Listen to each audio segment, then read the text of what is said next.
whether you're at home, on the go, or at the stadium. Welcome to the Centre Bounce, your home for all things AFL Supercoach. Hey guys, how you doing? Welcome back. It is Supercoach time. And I tell you what, Joey's on his way, but I am excited. Hopefully you guys are excited too. It is a brand new season, only opened up today. But mate, I tell you what, I'm half confused already. If you haven't already, guys, check out my team review. It is a doozy. I kind of go over the initial thoughts and stuff like that a little bit, but I tell you what, there is a lot of value this year across the line. Not as many must-have certain picks, which I think is a really good position kind of looking at it now. It's like, hey, do I know which players I want to pick? Do I not know which players I want to pick? Who knows? Joey's definitely on his way. As Tatum says here, I've already changed my team 10 times already. There you go. Yeah, I definitely feel the same. Guys, let me know in the comments, are there any must-have players for you guys? Who are the ones that you've locked in and said, yep, I'm going to pick these two regardless of what happens? I think for myself, it's someone that I played around with last year. Let me quickly just pull up my share screen and I'll show you guys what I'm saying. But yeah, definitely. There's a couple of players who are must-haves for myself right at the moment. Oh, that did not work. Let me get this figured out. There you go. Couple of guys who I've thought, hey, I just need them. One is Connor Rosie, the other one being Zach Butters. Now, to lock in, what is that, $1.25 million just straight off the bat and say you're going to have them the entire season, it's a little bit scary, I think. Major injuries and stuff like that would have to stop me from doing them. But Rosie playing halfback just looks fantastic. Captain of the club, just kind of how it's going for myself there. Really, really good player. And I think he may get a little bit of mid-time, but I think they want him off that halfback. Butters just going from strength to strength. And I spoke about it a little bit in the team review video, but it's really a case of I don't want to be spending too many picks and upgrades on these players that I could have just started. Like, I don't think I'm going to start a Bailey Smith. Maybe I'll get him in. Probably not a Matt Rowell, but similar situation. They might drop in price a little bit, but it's just a rough one. Have I seen the Max King news? Yep, already in for surgery. This boy needs to spend some time in Qatar. It is a rough one for Max King. And unfortunately or fortunately, they've got him till 2032. So by the end of his career, barring a change of scenery, that could potentially happen down the line. But yeah, a bit of a rough one, just injury-plagued career. Hopefully a stronger team means, as I alluded to in the team review, that he's not going to be targeted as much, which might help his injuries. Made like 6 different teams. There you go. Sam Flanders and the Sheen and the Shees. Shauno, how you doing, mate? Yeah, another 2 that I think we can probably just lock into our teams straight away. Harry Sheezel, if you don't have him in your team, what are you doing? At least for the first 5 or so rounds. I mean, it's almost the same with Cherry too, but with Sheezel, if you don't have him, are you even playing Supercoach? He's going to be playing more mid-time. He's going to be kicking to a better forward line, and he's going to be scoring goals and just having more ball, if that's even possible. So, yeah, it is a must-have selection, I think, and just an auto lock that he's probably only realistically going to cost you, like, what is he, 580K?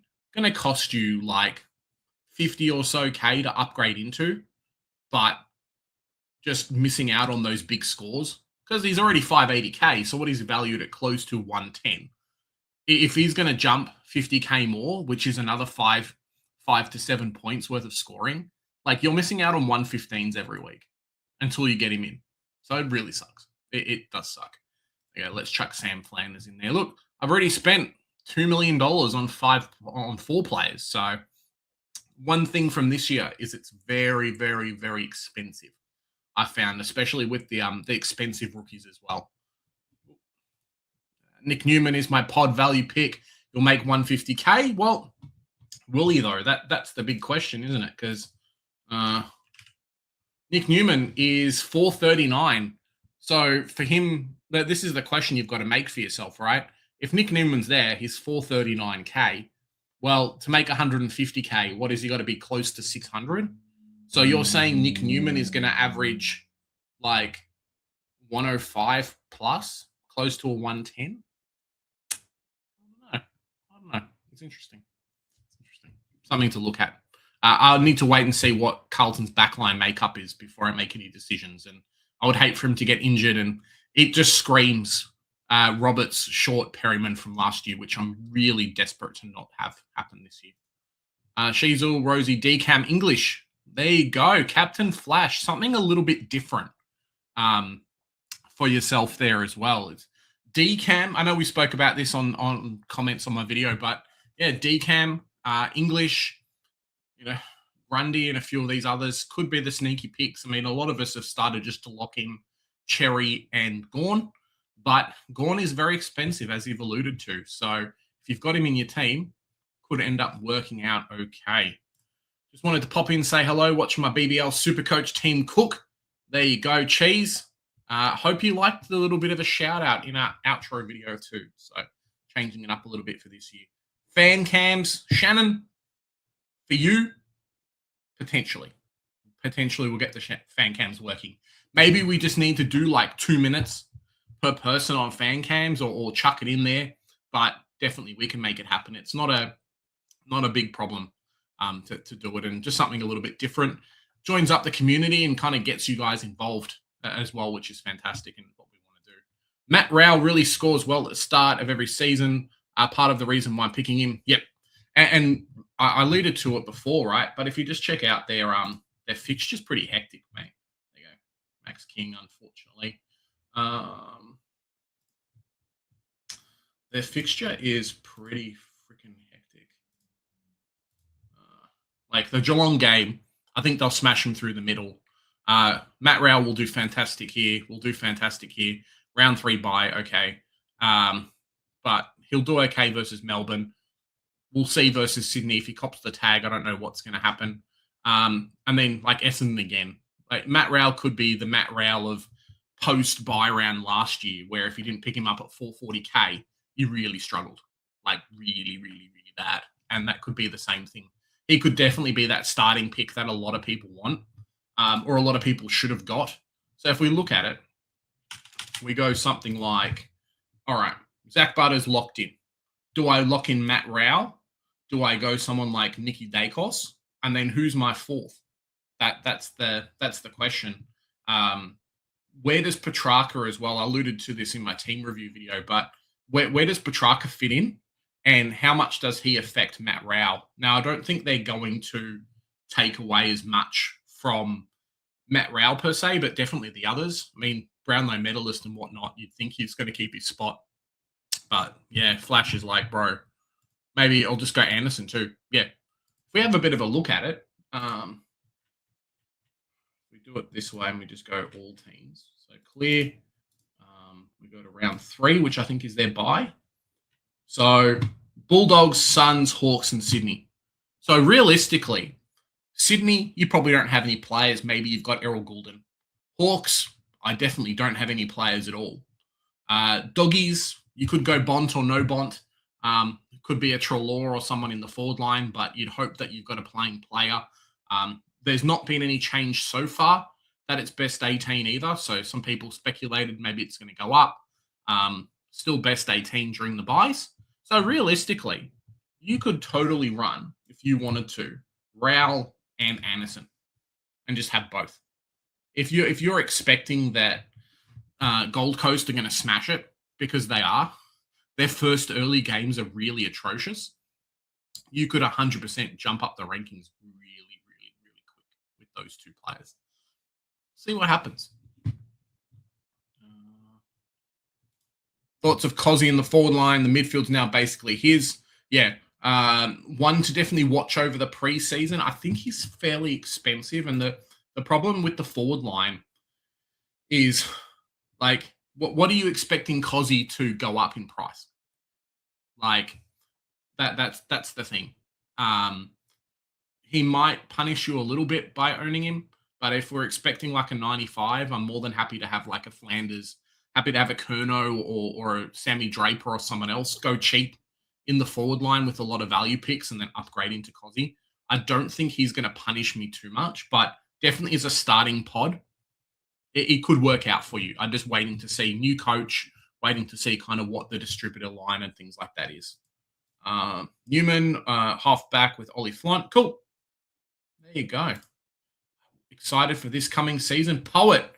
Haven't seen you around much, but 100%. Yep, definitely very, very excited. And it's kind of, you've got two lots of people. You've got your Supercoach fanatics, which is what Joe and I and a lot of you guys here are, making your teams from like January, December when Supercoach opens, depending on gold or not.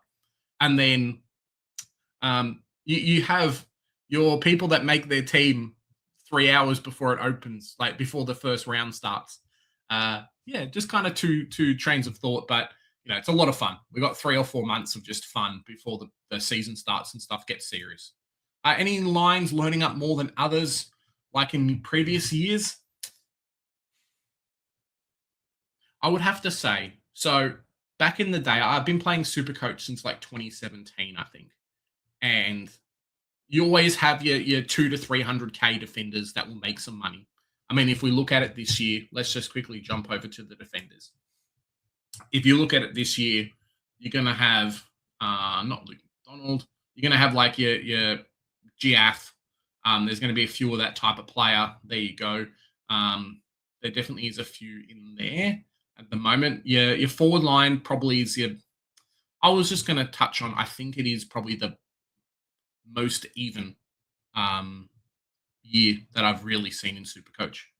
Like, you could go cheap midfielders if you want to do that too. Like Darcy Parish, Will Day, Hayden Young is very, very cheap. So it's probably just very, very even. I mean, you could make your team of 3 or 4 primo, 3 primos in the back line, a cheapo here, rookies. Same with the midfield. 4 or 5 primos, including a Hayden Young type, 3, 6, done. Ruck line, obviously 2 keepers if you can. But I've 100%, if Draper gets number 1 ruck, people are going to chuck him in. Same with the forward line. I think the forward line is probably our cheapest but our most expensive line outside of the midfield, just because you'll have Sheasel and then a bunch of like 300 to 400K players and then rookies. I think hot take this year especially, people are saying the draft was very, very weak. The draft in terms of talent may have been weak, but opportunity to play round 1 football, I think, was probably the strongest that it's ever been. And I'll take that to the grave. Like, you've got so many teams, Richmond, West Coast, North Melbourne, potentially. Gold Coast is definitely going to have a few of those players. Every team is probably going to have 1 or 2 players taken in the draft, or guys that are rookie priced for us in Supercoach that are going to play. And similar to last year, if you didn't have that Max Heath getting to 400K, if you didn't have Powell Pepper or Ashcroft or these kind of players, it's really going to hurt. So just a bit of a mix of how many keepers do I want, guys that I know are going to be top 10 for the rest of the year that I can just hold on to, versus how many rookies that I'm going to take, and trying to mesh that together while still scoring points on the field. Because all of us can run 30 rookies. We can all run mid prices, but then we just don't have enough. So it kind of doesn't work. Gordon Cherry is about 170K. Yeah. And it could be the difference between you having a Hayden Young or you having someone else as well. So, yeah, definitely. Gold Coast mate, it is similar to North Melbourne, but I think the AFL was not very happy that Gold Coast did not do better in the final series. And, they're trying to give them the easiest start they can. Yeah, outro. You'll catch it at the end of this. There you go. Any Parish love here? Well, if Joe shows up, you might be able to get some Parish love. We'll see how that works. Joe, how you doing, mate? First stream of the year. Any Parish love? How you doing? Doing well. Please let me know if you can hear me, if you can see me. Yeah, this is all good. I don't know what's happened with the camera. This thing shit the bed. Absolutely. Had an absolute hissy fit and hasn't started off very well. The coloration's out of whack and everything. But look, what is the Supercoach season without me stuffing up something with the tech, right? I have to have broken something. That is how we start every stream, every bit of content has got me stuffing something up. I do. Cheese, it's good to see you, my friend. Captain Flash, much love to you as well. Tatum, I say. I actually do have some Darcy Parish love. What I'm hearing on the grapevine is that Darcy Parish himself reports to be in the best shape that he has been in a very long time. And that's tempting. You know what they say. You start the injury-prone risk. You don't trade them in. Tatum, happy team, pick a day. Absolutely. You don't trade in the risk. You start it. And at sub 335,000, you know this guy's best 22. You know this guy's an inside mid player. If he's fit, that's all that's holding him back is his fitness. And given his low price, he just has to play you. If he can get through 6 games, you trade him off. He's not someone that you're picking to be a keeper for the year. I think it's the same thing with like a Hayden Young type who's also super cheap. These guys, their bodies keep letting them down. It worked very well for those who picked Elliot Yeo the other year. So just consider them that type of player. You just get in there, you get him in, and you hope they play enough to make all that money. Yeah, you just don't want to end up having a Jaden Short / Perryman / Roberts type where he makes like 50K and then it becomes really awkward and then you're spending a trade to get rid of a player that you probably shouldn't have started. Is probably the only thing with Darcy Parish. But if you look at him, Joe, I don't know if it's going to pop up on Supercoach, but if you look at him, I think he was about 600K last year or the year before. So, we definitely know he can score. And I'm not going to say unfortunately, but fortunately, Zachy Merritt's there. So, he's got a 1-2 punch a little bit. But there definitely is space for him to play that midfield role if he's fit. So definitely a different type of players, though. Darcy Parish is the inside player who feeds the ball out to the Merritt types. And, you don't want to be stuck with a crappy mid-pricer. But it's really important. It's 5 games in a row, Joe. Over-unders, Joe. We're going to make a bet. Does Parish play 5 games in a row this year? Look, if he does, not including like preseason games. Look, if he does, we're very happy. But if he doesn't, then so be it. But I think it's worth it because he has shown that he is capable of scoring 100. And if you're getting that at that price, even if it is for 5 games, he should make a lot of money very quickly if he's going hundreds at that stage. And it's different to a Perryman type who had a bit of a nothing type role, whereas Parish, he's an in and under player. He's an inside ball, an inside mid that is really good at contested possessions and clearances. So it's different. For me, I reckon I'm happy to take a punt on him. And if he fails, if he falls apart, I'm sure there will be a really good rookie that I could downgrade to, potentially frees up a lot of money. If he does well, then I'm sort of enjoying the ride, but it's an inside type. It's an inside mid. Those who started Elliot Yeo had a great time. He's an Elliot Yeo pick. Okay. Fair enough. A few people saying here as well, Flash saying here, similar convo with Treloar. I definitely think so. If he's fit and ready to go, I think the age difference a little bit there, but if he's fit and ready to go, it's very, very much in that conversation. Similar to Hayden Young as well, Joe. Thoughts on Hayden Young? He has done the Qatar, is what I'm hearing. Is he in the similar vein? Can you pick Parish and Hayden Young in your starting team, or are you kind of like, hey, one or two? Sorry, one or the other, not both? At the moment, I only just threw together a team, just ad hoc. Let's go. Team reveal, guys, before the video. But if you jump on the stream, you'll be able to check it out. Let me just go through a couple of these. Do you see Draper making round 1? Apparently, he's in. He's doing okay, and he's in check for the preseason games. So we'll see what happens with Draper. Track will be the 3rd mid. Well, there you go. If can I run Raul, Anderson, and Petrarca, Joe? Is a question. I think there'll be a few nutters doing the same thing, but I don't know if you've seen their early fixture. It is atrocious. They have just, the AFL was lined up the bottom, apart from North Melbourne, of course, but have lined up basically the bottom teams from last year and just said, hey, Gold Coast, here's like 6 games that if you guys don't win every game, you're fucked. So, yeah, maybe you run all 3. It's a bit bonkers. But don't they have an early bye? Yeah, but like we went over it on the stream, right? If I look at their early bye, which is round 3, I have no Sydney players in my team. I have no Hawks players in my team. I may have 1 or 2 Dogs players if I'm lucky, and then it's Gold Coast. So if I'm missing 3 players from that bye, I just make sure I've got 3 rookies, and then it's like, well, cool, I miss out on 50 points. Like, yeah, it's not the end of the world, I think. And it gives me a bye player for that round too, which is cool. So I can loophole and not have to worry. So, yeah. Fair enough. It's a bit rough. I don't like stacking up too many players from one bye round. That always gives me the heebie-jeebies. I don't like stacking in one bye either. We saw what happened last year. I'm more than happy to start like a couple of those early bye players. I think, I don't know. I sort of mentioned earlier during the preseason, nowhere near going close to Matt Rowell because people who win the Brownlow tend to have a regression the following year. But Matt Rowell could still be an incredible option given that early run.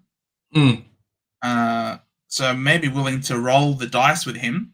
Petrarca, I'm still a bit out on the woods about, he's never been the cleanest user, and then you chuck him on the slippery Gold Coast, and I can't imagine his disposal efficiency getting much better either.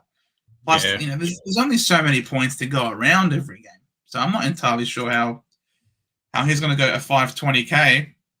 No, fair enough. I don't know. My team's a little bit weird, to be honest. Richmond, West Coast, Essendon, Gold Coast should definitely have multiple starting rookies, 100%. I mean, if I look at a few more of these teams, I don't think Freo will. Maybe Brisbane has 1. GWS always has 1 or 2. Adelaide will 100% have a gun in the back line. It just seems to happen every year, that Max McElhaney that no one ever picks and jumps up 400k at some point. Maybe the Doggies, I think, will have a couple as well. So there's definitely options across the board. And Collingwood. I think Collingwood and Geelong will 100% have some just for the nature of where their teams are in. Top 5 must-haves, Joe. Pop and Paddle. Someone new to the stream. Top 5 must-haves. Who are we picking? I'm not saying... I reckon it's still too early in the piece. I mean, it's literally the first day to say who must-haves are. Can I reserve the right to answer this question in a few weeks' time when we have a bit more data, pop and paddle? I don't want to be giving out. I do love to gab. I do love to yap, but I don't want to yap nonsense and steer you down the garden path. Yep. Just calm it down, as our good friend the Scottfather would say, and I'll touch base with you in due course. Well, I think it's I think it's relatively easy, right? For myself, if I can go top 5 must-haves right now, it's Rosie, Butters, Sheasel, Flanders, and then Cherry. Like, for myself, I've seen a lot of people that don't have Cherry. Maybe they've got a Darcy Cameron in English. I've seen a Jordan Sweet as well and a few of these other cheaper players. But you can probably just be a bit cheap and do something like that. Or throw in like a rookie. Like, who's a really good mid-rookie that, is a must-have? It's a hard situation and a hard question to have. But like Sam Grill, cool. Do I chuck him in there? He's been flying off the park, or a Jacob Farrow or a Dyson Sharp.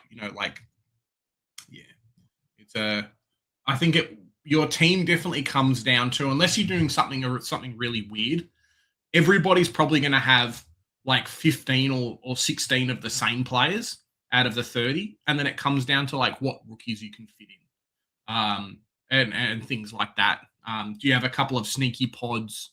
Are you playing the matchups? Now we'll talk about forward lines and stuff like that later, but there's definitely a lot of matchup players in the forward line. Sam Darcy being one of them. If Doggies have a lot of teams that give up points to key forwards, like he could go massive for us early. Similar to how Hogan and Tex Walker and stuff like that have done in previous years. Kerno being another one as well. If he goes big, then bang, bang, bang, early, he's going to make a bunch of money, and then people are going to chase him basically. So there's a few of that type of player potentially that could end up being similar locks as well. Possibly, but I still think though the jury. I don't know. I think it's still too early to lock anybody in. Don't fall in love with any players in particular at this point of the season, because a lot can change between now and obviously the start of the season next year. And for me, I feel like the year I did the best in was the year where I wasn't so hell-bent, I suppose, on particular players all throughout the preseason. Sort of just let it develop naturally, and you don't know, like, are the changes in the rules going to impact Sherry a little bit in terms of having less stoppages? Look, I don't think it will impact him enough, but you could save some money by not going for a Sherry. You could go with someone like an English who could benefit from that. Pretty happy with Rosie. Pretty happy with Butters. Having said that, Butters had groin surgery not long ago. So it's something that we're going to have to monitor. I myself this year am going to be a bit more skeptical, I think, with some of my selections. I'm not going to fall in love with any of my players. I think I'm going to play cold, hard, ruthless Supercoach this year, and I'm going to try and do that no over 30s rule. I think I'm going to go with that. I'm going to stick with it. If you're over 30, you're not in my team. No, you're not going to start Dane Zorko at 560k, Joe. No Dane Zorko. No Max Gorn. No old people allowed in my team. Okay. No, fair enough. It's definitely a risk versus reward for me at the starting point, and trying to avoid spending trades round one is probably going to be my big thing this year. Or every year it happens. Every year for the past 4 years, I've done the max amount of trades in the first 3 weeks, and it hurts because in the back end, you wish you had those trades. So if it means I don't pick at Darcy Parish and say, cool, I've got Matt Rowell and you've got Parish, and I'll enjoy my 110s every week, and you can have your 100k, and I'll make it up somewhere else and not be scared about having to trade him in 2 weeks, and it might just be how it goes. Will Skodfather do content? I think he will be. I think he will be. I think he's back. I'm fairly sure he's back. I saw a post on Twitter not long ago. Yep. I've heard he's back. Should be hanging around. Probably won't make as many as or as much content as what he has in the past. Just getting a little bit older and stuff. But yeah, he'll definitely be there, and always great for a laugh. Absolutely. And he's a gun. He's a legend. He's you don't finish fourth by fluke, and it's only because he ran out of trades. Love the way he looks at it. He's a legend, and he was also an incredible help with us when we were growing the channel a couple of years back. So, massive love, and I really hope he does come back. I watched all of his videos. He's a superstar. Flash saying here, really trying to avoid those fallen primo value options, 100%. It's why I'm steering away from a Will Day and a few of these other guys, depending on how they look in the preseason, I think. Really tight with trades. Spud Guns here, Joe. Dawson and Cozzy, lock them in. What do you reckon? Cozzy, I can see. Which Dawson are we talking about? Jordan Dawson? Well, how many other Dawsons are there? Will Dawson? Cal Dawson? I don't think Will Dawson's going to play. I don't think Will Dawson's a lock, Joe. It's like if you said Dawson and Reed, it's like, which Reed? Oh, is it Zach Reed? Is it Harley Reed? Is it Liam Reedy? Or is it someone else? Which Reed is it? At least I gave you a chuckle. At least I gave you a chuckle. Come on. That's pretty funny. You gotta give me props. You gotta give me props for that. I don't know. I'm not picking Jordan Dawson. I always feel like with Jordan, you always have a chance to get him for cheaper. You just never know when you have kicking boots on or not. Yeah, he'll be under. I can guarantee you almost that in the first 10 rounds, Jordan Dawson should be under 500k at some point. So you'll be able to 2-player upgrade into him. Just always happens all the time. He always feels like that fringe guy as well, Joe, that like you look at your top 10s and then Jordan Dawson ends up being like 11 or 12. I know what is he like the 7th highest priced. I think he's even almost just out the top 10 highest priced players now. But yeah, always ends up just there. And it's great. It's like, yeah, cool. You get 100 every week and then Butters scores 150 and then you just lose. And I'm like, it's rough. Flash, Rosie, Butters, Rao, Sheehan, and Goulden. There you go. So keen for Goulden if you didn't have that early buy. There's a lot of Goulden love at the moment, Joe. Well, Errol Goulden is an incredible footballer, and he was a massive part as to why the Swans were able to turn their season around. Best ball user, one of the best ball users in the comp, and he has now a clear target to kick the ball to, where he's going to get score assist after score assist. So I completely understand why there's so much Goulden love. Let's have a look and see how much he was scoring in the back half of the year when he returned. Let's have a look. If you want to share screen, then all good. Let me just go that. Love the Goulden pick. He'll get popular. There you go. Supercoach Pro. How you doing, mate? Great to see you, Brad. Oh, there you go. So we'll go through that after. Man, Kerno's going to have bruises on his chest. He's not going to know what hit him. He's playing for a team now that can actually drill the ball down his neck. Playing for the Blues, they could not hit the ocean if they were kicking it from the sand. Now he's playing for the Swans. Oh my God, it's going to be ridiculous. So Goulden, let's see, when did he come back? All right, so from round 15. Yep. So we'll give him slack for the first game. He still scored 95 in his first game back for the year, which is bloody ridiculous. And then 146, 122. So 73 was his worst game playing against the Lions at the Gabba. But outside of that, his lowest score was a 92, coming off a severely interrupted season. So completely understand where the love is coming from for Goulden. And if you think that the Swans are going to bounce back with a vengeance this year, you'd almost certain that Goulden has a massive part to play in that resurgence.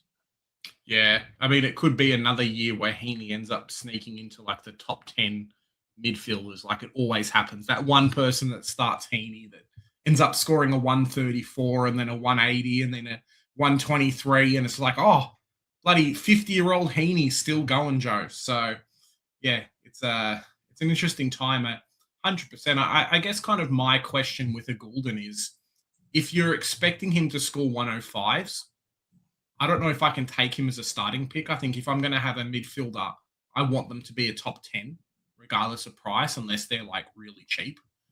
He ends up being that awkward position where it's like, oh, for 10K more, I can get Caleb Sarong, who I think potentially could be a little bit better, you know, or 20K more, and then I end up with Zach Merritt or a Tuke Miller or somebody who's, you know, just a little bit better.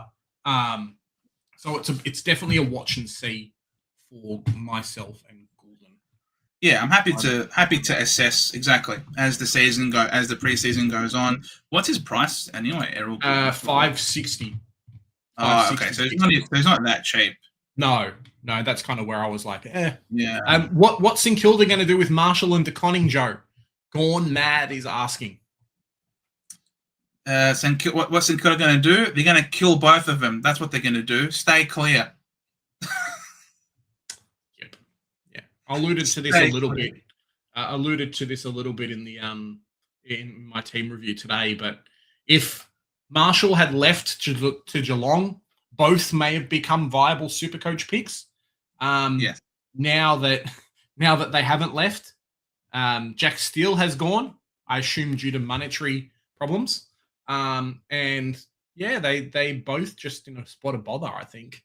One or both will play majority forward and then mid. They'll probably end up doing a bit of a Jackson, Sean Darcy type situation. So, yeah, it's just a little bit But a bit worse. Like, it's not going to be as... They're going to have... I reckon it'll be close to 50-50 or 60-40. It's going to be very similar. DPP would be nice. Yeah, but even then, it will only be good with the DPP if one of them goes down with injury. And then that person who's still surviving gets all the ruck. So that's the only reason why it might be a good idea, but that's something to target down the track, not something to start with now. I know it can be really juicy to try and eke out as much value as you can from your starting team, but I think you alluded to this in your team reveal vid, Jez. There is also a value to starting the best possible player that you can. That it is a bit more expensive because you're saving trades trying to get them in down the track. Value will always reveal itself during the course of the season with role changes, with injuries that then causes them to go back to their best position. You will find juicy value players as the season goes on. Like how low did Nuzaya get to last year before he absolutely exploded? Yeah, it was like 480 or something. I talked about Matt Rowell as well, 440K. I think Jack Sinclair got to around that 480K mark as well. It always is that time period of, between round 6 and 9, a little bit lower now just due to the round 0 and players going up in price earlier. But like, if you can get the rookies that are scoring the same as your guys who are value picks, take the rookies, because the extra 100 to 200K you're making off it means that, you can lock in half of your top 8 selections at the start of the season and then just grab them when they're cheap instead of potentially having to sideways players. And, if you're always upgrading D5, you never upgrade D6. It's probably a really good mentality to have. That always happens with me in either M8. It's always some rando that I've started, and it's just like Adam Chera. You just end up holding him for the entire season because you started value picks in other selections and could, not always jump off him. Max Holmes there, 507K for Naz. I think Sinclair got to under 500K. Bont was relatively cheap for that period of time, Joe, I remember. We all thought he was never going to drop in price and then ended up being just under 500K. So just under 600K. Brayshaw, Sarong as well were relatively cheap for a couple of weeks. So just kind of how it goes. Adam, from memory, I think it was around Australia Day, I think. Yep. Australia Day weekend, potentially around that point in time. Don't quote me on it, but I think it was around that point in time. So hope that helps. Obviously, we'll be constantly showing our screens over the course of the preseason between now and then, so you can have an idea about various prices if you wanted to build like an Excel spreadsheet type of team. That is possible, but I think it'll be around Boxing Day, I think. Yeah. I don't know if it's still there as well, but if you're on George's Discord, there is a pinned comment with all the prices and stuff on an Excel sheet. So it's not the same as Team Picker, but you can still pick your team if that makes sense. So just something to watch out for there. I think it always has been, Joe, like that Australia Day weekend, as you say. It's normally like a month and a little bit longer from us being gold members to like everyone else. Yeah, exactly. Good to see you, Jack. Tatum was asking about how he looks amazing, doesn't he? He does look really good. My only thing is I just feel like he's always going to be the go-to tag target. Everyone knows they can get under his skin. Yeah, he's a fiery guy. Exactly. He's a fiery guy, and it's almost a bit like that Sicily sort of loose cannon a bit. Love him as a player. I reckon he looks incredible, but I just feel like he's gonna have it tough, especially if Elliot Yeo goes down with another injury, for example, and he really becomes the main guy, then I can see him getting a lot of attention, unfortunately. But he looks amazing. Yeah, I think just if you're any team, I mean, who are you going to tag? West Coast have basically no one left. It's Harley Reid now, and that was his kind of gripe in the first 2 years as well. I'm not going to pick Harley. How much is Harley Reid? Like, let's just be honest. Harley Reid. Exactly, Tatum. That's the thing. Yeah. I can't live with that stress, Tatum. I just can't, bro. Like, so Harley Reid, Joe, is $381K. Are you going to pick Harley Reid or are you going to pick Hayden Young as like that value price? Like Hayden Young, of course. It's rough. I like what you're going with this, Spud. I like it. Elijah Hewitt is that's what you want. You want the ones that go under the radar that no one's ever going to tag. Yeah, like it's always a thing. Like George Hewitt out of Carlton. All the attention goes to Cripps, for example. No one ever puts any defense, any work into George. Bang, and he just that's what you want. You want the players. Supercoach isn't about picking the best players on your team. Supercoach is about picking the players that can score you the most points. Just because, and the role that they play, is it safe? Is it replicable? And is it consistent? And the players that go under the radar, man, they're worth their weight in gold. Absolutely. I've got a question for you, Joe. Would you say, as good as the Bont is, would you say Josh Dunkley's had a better career than the Bont? Wow. Where the hell did that come from? I was just thinking, Spud Guns was talking about Hewitt and saying Hewitt will be a better player than Harley. So I'm like, would you consider Bont to be, or would you consider Dunkley to be like, end up having a better career than Bont and Pelly? If Bont never wins the Brownlow, like... Well, two different things, isn't it? Yeah, I mean, Dunkley's what, 2-time or 3-time premiership player now? One at the Dogs and then two at Brisbane? Yeah. You can end with a better career than someone, but that doesn't make you a better player than them. No, I suppose that's true.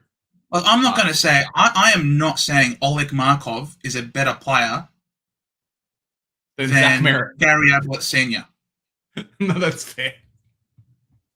I am not saying that far out. I can't believe I just said that.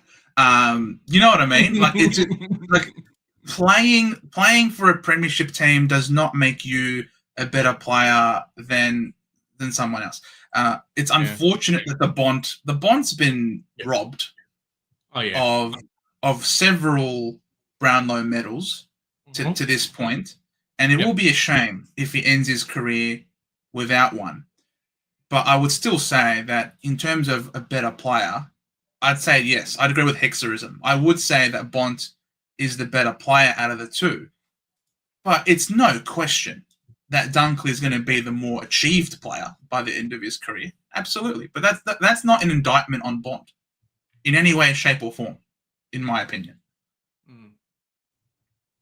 It's got nothing to do with the Bont. It's got everything to do with Bevo. It's got everything to do with the fact that his team don't have good key defenders to be able to support him. There's only so much this guy can do for his team. Yeah, he has some more assistance now in the midfield. Ed Richards has come up. Libba's been incredible. In the forward line, he's now got Darcy, Norton. It's just the back line that's killing them at the moment. They're beating the weaker teams because they just have too much firepower.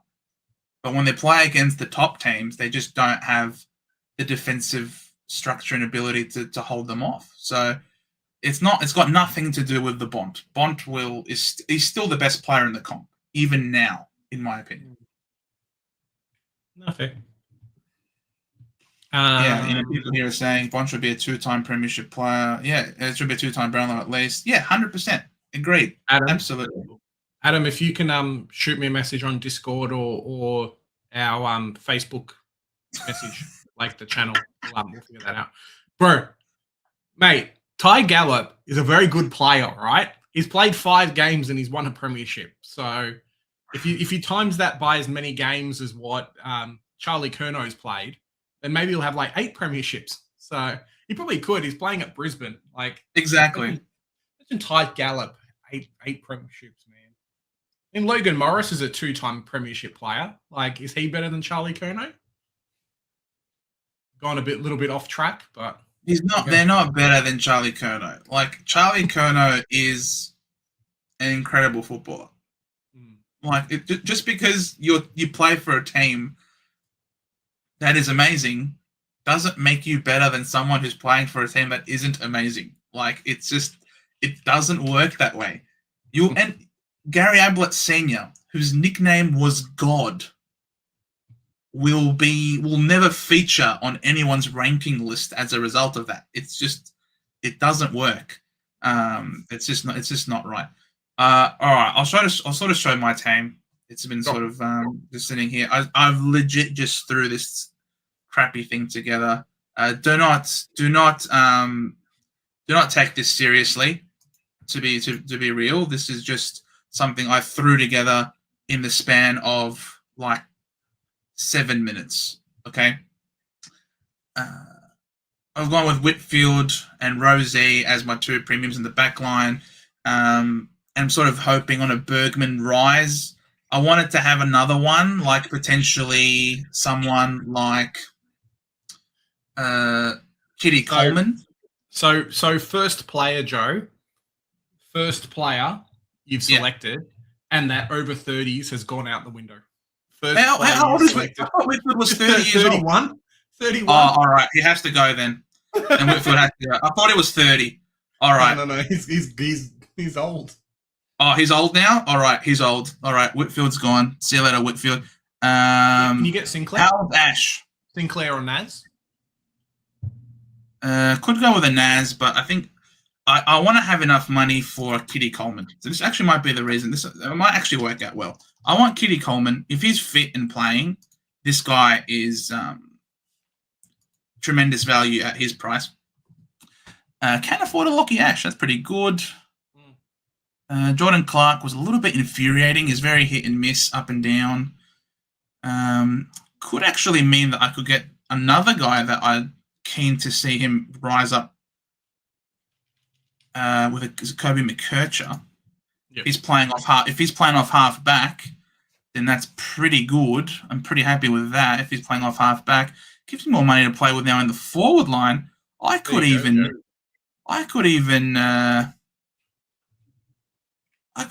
get a sneaky. Yeah. All right, this is working. This works now. All right. So this is what we're doing. We're doing boys and girls. We're doing something. One comment, and here we go. We're just doing something ridiculous here a little bit. All right, so going with Connor Rosie. I want to load up on Port Adelaide players. Their fixture is just bonkers. I feel like vomiting. So Port Adelaide have just ridiculous fixture. Rosie continuing to play off halfback, training with the defenders, and apparently it was Josh Carr's decision to have him play in halfback now. So I want Rosie in my team. Bergman, I think, is primed for some more midfield time, and he's priced at about 80. And when he was playing in the midfield, I think he was averaging about 100. So I think there's plenty of upside there. Oh, Hexerism. I hope that is from your lips to God's ears. I'd love for that to happen. So yes, I want McKercher. Yep, as you can see, Flash, I basically have the whole Port Adelaide midfield. Butters and Horne-Francis also in there just to capitalise on the fixture. Kitty Coleman, he seems to be fit, seems to be healthy. I reckon he's playing. And if he does play, mate, Zorko is ancient. Just stop playing him already. It's Kitty Coleman's time to shine. Going with a couple of rookies in Ezekiel and Lindsay. I think they'll both play off half-back for their respective teams. We love half-back. Gibkiss, a known commodity. And Dean, I think he just walks straight into Carlton's team. Yeah, no, I think with so. the absence of Silvani leaving. I think Dean might just walk in. So I think There's all no these way guys they've paid up as much as what they've paid up for him just to be like stuck in the boonies for a few weeks. Like, regardless of Silvani or not, like they're just going to find a space for him. Yeah, exactly. Gone with Butters, superstar. Raul, the run's too good, I think. And adding Petrarca to the mix, I don't think is going to be an impediment to him. I think it's going to be an impediment more towards Anderson on the outside. So I think, and I don't even know how much midfield time realistically Petrarca is going to have. So look, I'm just going to go with Raul in there. I think he's the sure thing out of everybody. You know exactly what he's going to do and where. So I'm just going to go with Raul. Horn Francis, if he's fit and healthy and flying with that fixture, I think it really works well. And he's a good scorer. We saw it. He's a good player. Hayden Young, I think, presents a lot of value. Am I considering him a keeper? Look, I'm not going to be naive and think he's going to stay in my team the whole year. I know his body lets him down a lot. Same thing with Parrish. His body lets him down a lot. These two really are there just for a really good, quick cash generation. I'll hold on to them for as long as they're playing, because when they play, they'll score. When they die, they go. We bury them. So Young and Parrish, they're in the team for that. Gone with Harvey Langford in here. They've obviously shipped off both Petrarca and Oliver. Viney's getting older. He's currently suffering from an Achilles problem as well, I think. So and Langford showed that he looks really good. He looks to be a really good player moving forward. I anticipate that there should be a bump to his CBAs. I did contemplate maybe adding in Xavier Lindsay as well, because Bowie is missing the first 6 months of the season, which could open up a really important distributor role of halfback. I don't know if it's going to go to Lindsay or if it's going to go to Trent Rivers. For now, I'm just going to wait. Obviously, I'm not married to this team. So for now, I've just got Langford. And then in the midfield, I've just got a couple of rookies. I think Jagger Smith is an absolute lock in terms of the rookies, and he's very fieldable. And Sid Draper, I don't know if Nick's going to pull the finger out and let the kid play. If he does, he's actually a really good player. I like the look of him. Otherwise, if he's not playing, I mean, Annabelle, realistically, how much mid-time is he going to get? I don't know. Chuck the GOAT Will Brodie on, Joe. Chuck the GOAT Will Brodie in there, potentially. That's why he's just sitting here. Smiley, yes, I know he's super injury-prone, but if he plays, he's also a really talented player. And I got Sharp. I reckon he also is very comfortably starting for us. Yep. Ruck, I've gone with Sherry in English. Sherry's run is way too good. And English, I'm not sure if English is the go here or not. He's obviously got the history of scoring. He's done it before. The rules could certainly be to his advantage in terms of the running and the jumping. So not entirely sure. I'm pretty happy with him. He's the number one ruck. Shauno, yeah, I think Sharp has it. I think the reason why we picked Sharp is because he's ready to go right now. He has experience playing against grown men in the Sandful for a few years, and I don't think we would have picked him if we weren't intending on starting him. He's performing quite well so far in the preseason. He's running with authority in all the drills. He's really slotted in seamlessly. So I can completely see a world where Sharp is playing early for us next year. So that's why I've got him there. Reedy, I don't know if he plays or not. I know at the moment that Pitane has got a fractured larynx. Yep. So, but it doesn't require surgery. So I still think he's going to be the number one. I don't know if Freddie's going to play. They obviously added him to the mix. If he doesn't, no problem. It's a pretty good DPP loop. If he does, we have another form of cash gen, so no complaints there. Shazel, I think, is F1. Cozzy Pickett, again, with all of the changes in the Melbourne Demons midfield mix, I can see a world. And plus, they like what he provides. They don't have that speed, that jet pace coming out of the midfield. So I can see more of an increased role for Cozzy Pickett with a new coach. They've obviously added Latrell Pickett as well to the side. So it's not like they are entirely reliant on him forward of the ball now.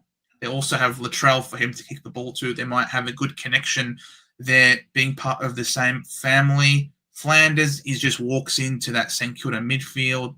Lawler, he's a player. He's an inside mid, I think. He's killing it in the preseason, from what I can tell. I'm willing to back in this kid. I reckon he's gotten Dusty Martin's number now. So, it's all clicking for Sam Lawler as to be an inside mid potentially this year. Jamara, man, if he's running down players, if he's actually buying into defensive efforts, then you can be pretty confident that he's going to get lots of supply playing for the Suns, especially with the early run being as easy as it is. He could have a situation where he kicks a bunch of bags of goals to start the season. So Jamara, if he's fit and playing, he could be a sneaky one. Mateus Philippou at this price at 168, I still think there's tremendous upside. We know that he's better than this. We know that he's been injury prone. Willing to pick him at the rookie price that he is. And then I've got Cooper Tuff-Tyler and Dev Rob. Tuff-Tyler, high draft pick. He will pinch it in the ruck a bit, but likely going to be playing a bit more forward, you'd imagine. And I would not like to be playing forward for West Coast right now, so he might be someone that I downgrade as we get close to the start of the season. And Dev Rob, I think he is a ready-made player. They didn't bring him across for no reason. I think he comes in and he plays a role for him pretty quick smart. So this is sort of the team that I've got here. Like I said, I'm not married to it. It's going to be subject to a gazillion changes between now and the start of the season. Pretty mid-pricey. But the thing is, I'm picking McKercher to be pushing top 8. I'm picking Bergman to be pushing top 8 as well. So hoping that these three are keepers. Obviously hoping that these three are keepers too. It would be amazing if Young is healthy for the year. Unlikely. It would be amazing if Parrish is healthy for the year. Almost certainly not. Langford going to be moneymaker. I think these two are keepers. Pretty happy with these three as keepers. And then these three are going to be moneymakers as well. So we do have a lot of trades throughout the course of the year.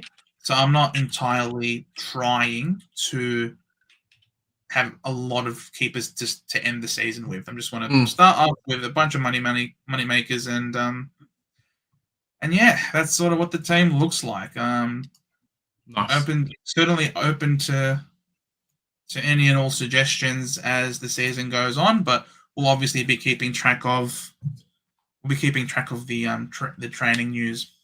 Yeah, I can 100% use, not right now, but I can totally see you getting rid of Langford and then a Parrish potentially towards the end of the end of the preseason, and then throwing in another primo mid, maybe upgrading like a Horn Francis or something, and then you've got yourself 3 on-field rookies there, and the team's looking killer, Joe. So you've done very, very well. I think so. I think it's all right for this stage of the year. Obviously, no one's married to their teams just yet. Tatum, how bloody good are the Lions? Crazy like Morris added to the Ashcroft boys. Fletcher, Wilmot. Plus they added Allen and Draper. 3 in a, it's going to be really hard to stop. Absolutely. Not too many teams can match them. You'd imagine possibly the Suns. They're a very good team with a lot of young talent, and they'll always continuously being stocked as well through their academy.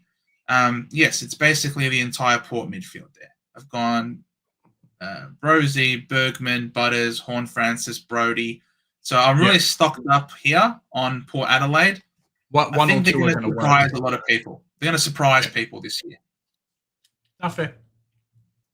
People think they're shit, and you don't become shit overnight. They obviously knew that Hinkley was gone last year, and you could see what they're capable of when they beat the Suns at home.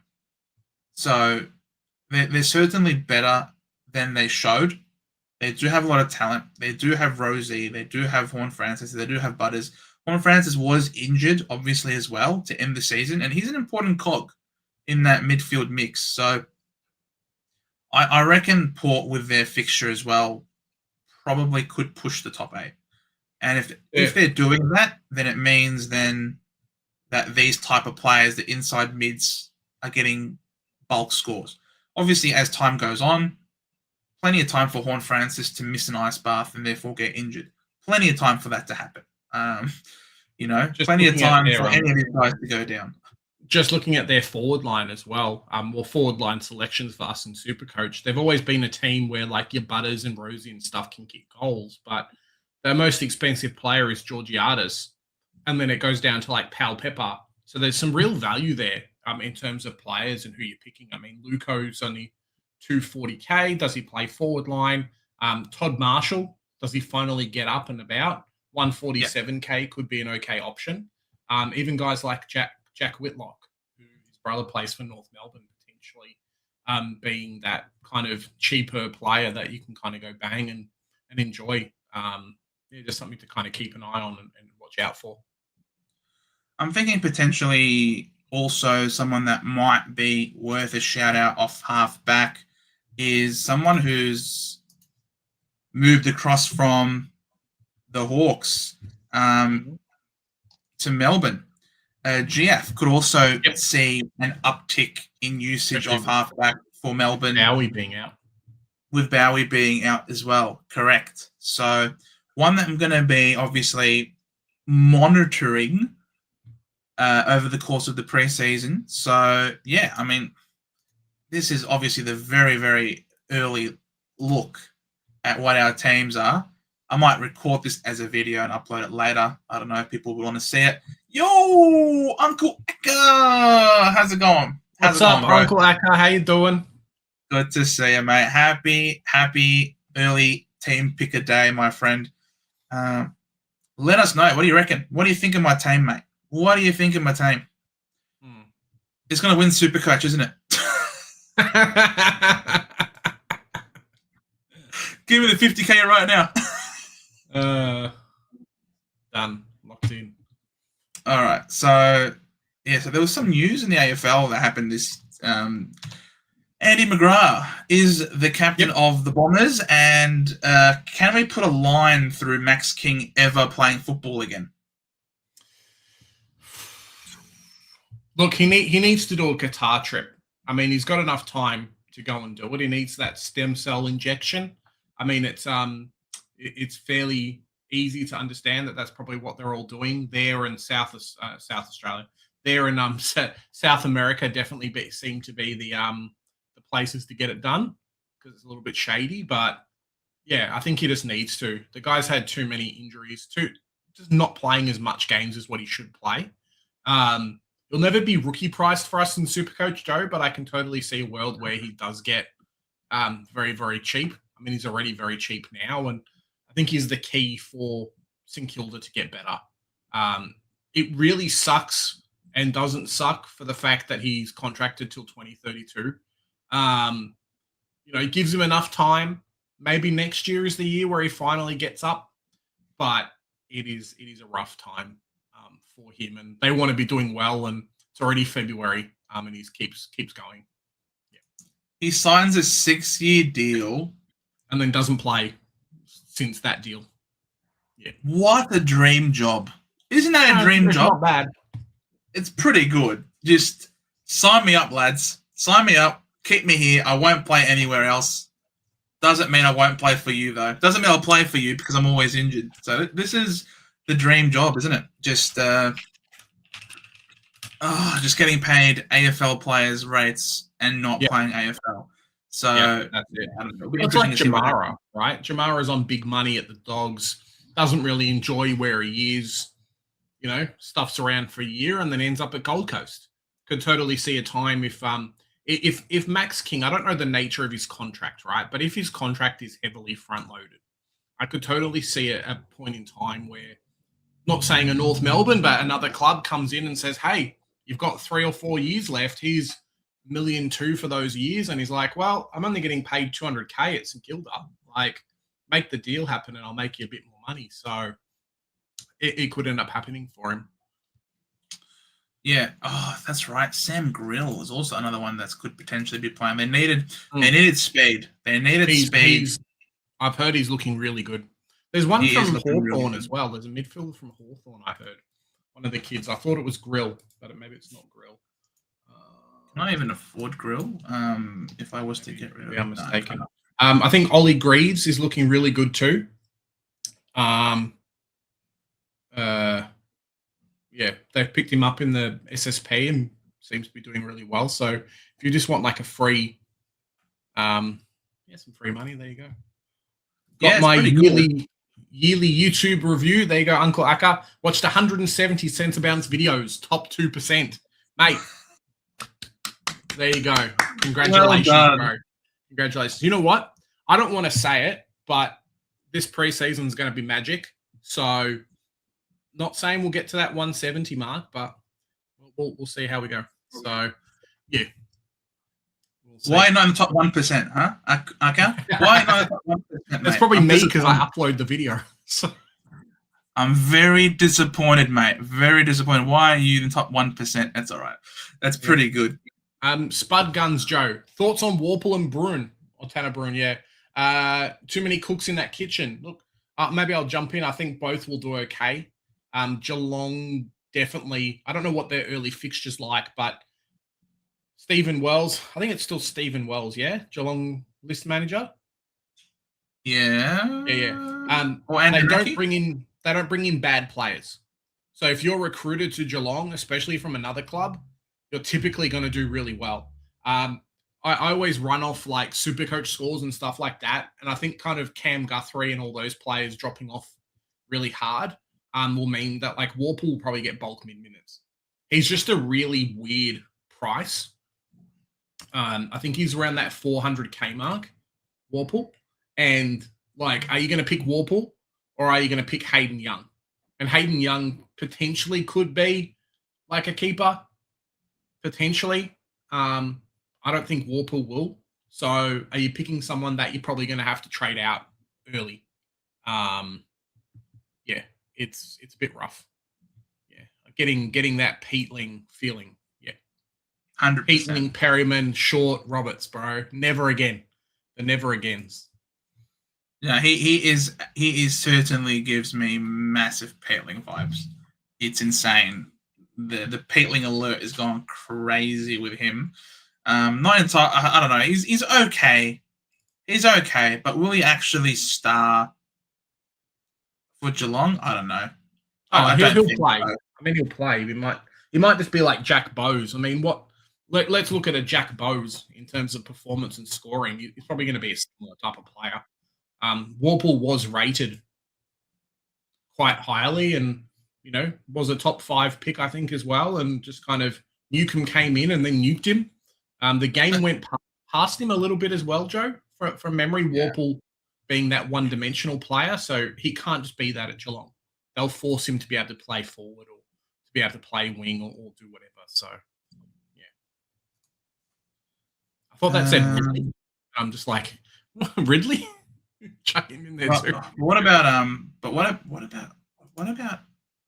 Bruin though? Will Bruin play? He's actually a really good player. The problem with Tanner Bruin was... Oh, I'm not picking Tanner Bruin. You can do much better for 590K. Holy yeah, I know. But the problem with Tanner Bruin was that he just didn't have the time on ground for some reason. I don't have no idea why. He just could not get his time on ground up to save his life. I have no idea what was going on there. Yeah. It was really weird. Like 592K. You can almost get Heaney. Why don't you throw your boy Zach Merritt in there, Joe?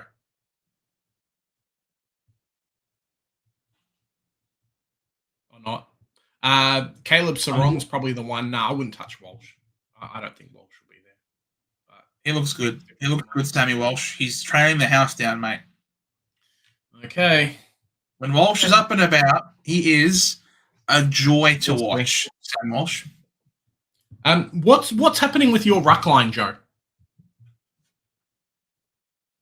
At the moment, it's Lockie Blackiston.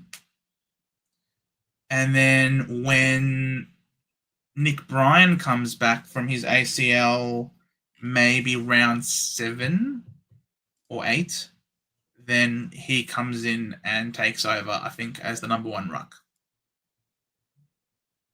So Nick Bryan is someone to keep an eye on as the season goes on. I don't know about Visentini Flash. He was he's clearly very raw, very young, very skinny. It's going to take some time for him to really fill out. And I think we're going to give him that opportunity in the VFL. He was given a crack last year simply because we had no ruckman left, essentially, at a period of time. So I don't think we're going to throw Visentini out there. I think we're going to play Blackiston for sure. Blackiston is absolutely playing. Unfortunately, Blackiston's not ruckman listed. Blackiston is listed as a defender. So I think we're going to play Blackiston as our number 1 for sure. And, you might see some Vigo here and there, but I wouldn't be placing all your hopes and dreams on young Vigo. He only played the 2 games. And the 2 games he played last year, his opponent had career best numbers. So it was an exploited matchup. So I don't think we're going to continue doing that with Vigo. We're going to give him the time he needs to develop in the VFL, sort of like how Nick Bryan did, sort of how Draper did before him. People need to go through an apprenticeship in the VFL before they can ruck in the AFL. So I wouldn't pin your hopes on Vigo. I know he's cheap. I know he's a ruckman, but it's going to be Blackiston doing it until what's his face, until Bryan comes back. And Bryan will be cheap. Bryan's only like 2. No, Visentini. I was just talking about him. I answered those questions. Yeah. Nick Bryan's cheap. He could be a really good downgrade too. Any love for Will Day? No, not for me at the moment. He's a gun. What's their fixture like to start the season? 482K. Just while you do that, Will Day for me, he's just in that awkward position. Like, I'm more than happy to say, okay, I didn't start Will Day and I paid 80K more for him later, but I'd rather start a keeper in that midfield if I can than pay up for a Will Day. Like 20K more, I think it's like 12K more almost now. And you can get Clado Oliver at GWS, who is going to go bananas. Like, I'd rather take the punt on him than someone coming off a major injury. And I think he's just started running all day. I saw some footage today of him, like, potentially running laps. And it's just like, cool. It's not great. Jesus. So, I'm just looking at the fixture now. So the Hawks play round 0, and then they've got 1, 2, 3, 4, 5, 6, 7 weeks in a row in Melbourne. Then they go against Dockers. Back to Melbourne. What the hell? That was a pretty crazy way to start the year for the Hawks. Okay, interesting. Yep. Will Day is one I'm happy to forego because you just know he'll start off really well. He'll have 2 great games. You trade him in, and then he gets injured that week. The second you trade him in. That's the problem. So if you want Will Day, you start Will Day. Yep. In my opinion. It's just it's always the way, isn't it, with him, Jez? Yeah. And that's the problem, right, is that you bring Will Day and it comes back to that idea of M8 always being a hard problem to upgrade. It's Will Day, you bring him in and it's like, well, every hit, similar to Whitfield, every hit you take, you hope he's going to be okay. Eventually you're going to have to trade him out. So it's Will Day, but he costs you 480K in a trade. So, and not even a trade, he costs you money on the other end because typically you're upgrading from Will Day to someone else. So why would you not just try and find like the 50K or the 100K to bring someone else in? Everyone's going to be targeting him. I think maybe if like Zach Merritt had gone over to Hawthorn and bolstered that midfield a little bit more, things would have been a little bit different. But yeah, not for me. Conor McDormand training on the midfield in pre-season could end up being another one to pivot to if one of the three don't work out, like potentially in that price range early on. Indeed. Yeah. Indeed. But I'd rather just have like a 300k rookie and then upgrade him instead of having to pivot like players really early to the season. It's what's killed me every year. Yeah, I guess. Yeah, there are some strong teams. Well, that's what happens when you make it to a prelim cap and flash. Yep. Watch my pod in Jordan Sweet. Smash it early. Yeah. So let's pull it up. Let's pull them up. Let's pull up Port Adelaide. You know what? If I have the Port midfield, why not get the Port ruck as well? Why not, Joe? Just pick half of Port Adelaide. Yeah. This is double team here. Meek is not easy. Yep, nice. Rob is English. The thing is, Jordan Sweet. Remind me, what's he like around the ground?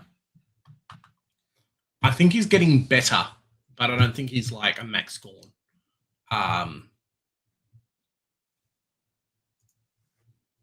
What was his name? Jordan Sweet. Let's have a look at his disposals. I think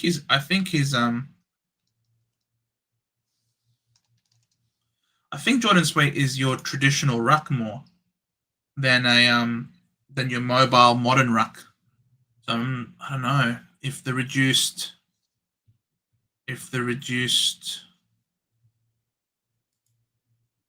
What the fish? You got 200 last year against the Hawks.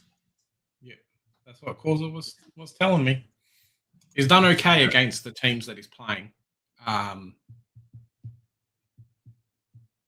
the fish only scored 68 against Fremantle? Do they get double teamed or something? 33 headouts, 2 frees, 4. Wait, what's the disposals? 14 disposals. 57% disposal efficiency is not great, but he did worse and got 200. So 18 disposals against Carlton, 9 disposals against Gold Coast. It was a monsoon game. Yeah, okay. Makes sense why he had. Yeah. How many hitouts did he have? What are the hitouts? Am I blind? 42. Yeah, 42 hitouts. I wonder how many to advantage them had to be. 22 disposals. 7 tackles.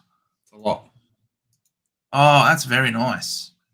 But it's just one game, obviously. TC. Is that supposed to be clangers or total clearances? What does TC stand for? How do I know? How do I find that out? What does TC stand for? It should say. Can you just hover over the thing? Jesus questions. Hey, mate. How you doing? We are so back. There you go. Going to be a fantastic season. There you go. Got to be the one Supercoach channel I wasn't sub to. Hawksy. Thanks, mate. Thanks for the sub. There you go. Welcome. Tell your friends. Tell your friends. Tell your grandma. Tell your dog. Sub to the channel. Looking to jump up a lot this year in terms of subs, and we'll be here many times during the week and a lot of videos coming out, so it should be fun. Against the teams he's playing, he had some good games. There you go. Joe, get on the DP3 train. Mate, you missed out. Joe went off on Darcy Parish. Tell you what, go back into the VODs and Joe talks all about him. So there you go. Jesus, he's right here. And I'm going to be praying to you a lot that you can keep him fit and healthy because he needs a miracle. He's always injured. All right, if it's not Walsh, can I now afford? Now I can afford something smixy here. I could even go Bond. I could even go Bond, I think it's too expensive. He's very expensive. Yes. He's very expensive. Tom Green. Nah. I think not going Max Gorn early is really going to open up a lot of options for people.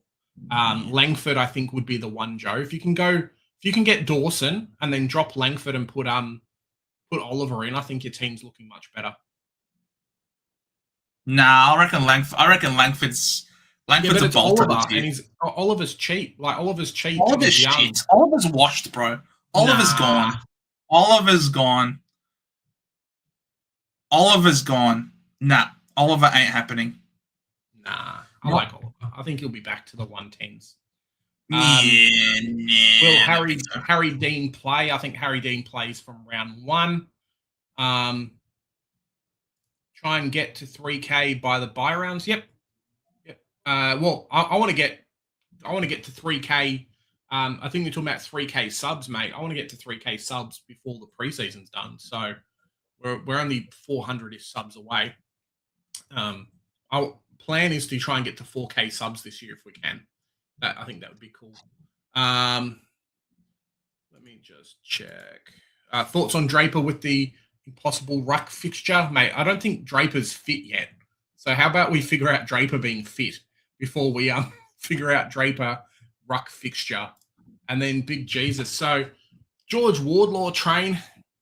I really like George. I think he's fantastic. In terms of Supercoach, it's 100% a no from me just because of injuries. But I think fantastic guy.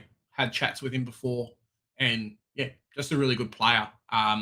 One of these guys like Jai Simpkin a little bit with the concussions, but Wardlaw just having so many early. Someone who's always been a really big crash and bash player. But unfortunately, that means that potentially his body's not as good because he just does so much to himself early. So he's put on a lot of size.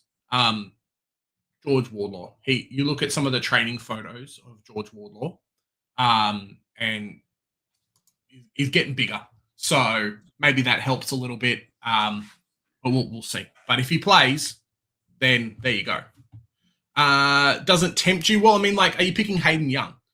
Right? So I don't think we have a lot of space in our Supercoach teams for too many of his price.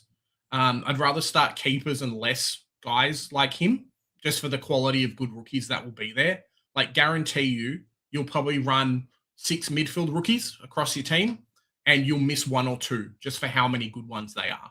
So I can hold and take 1 Hayden Youngs, but it will be Young. It will be a Langford, potentially be a Darcy Parish or a Wardlaw. I won't be picking more than 1. So, yeah, we'll see.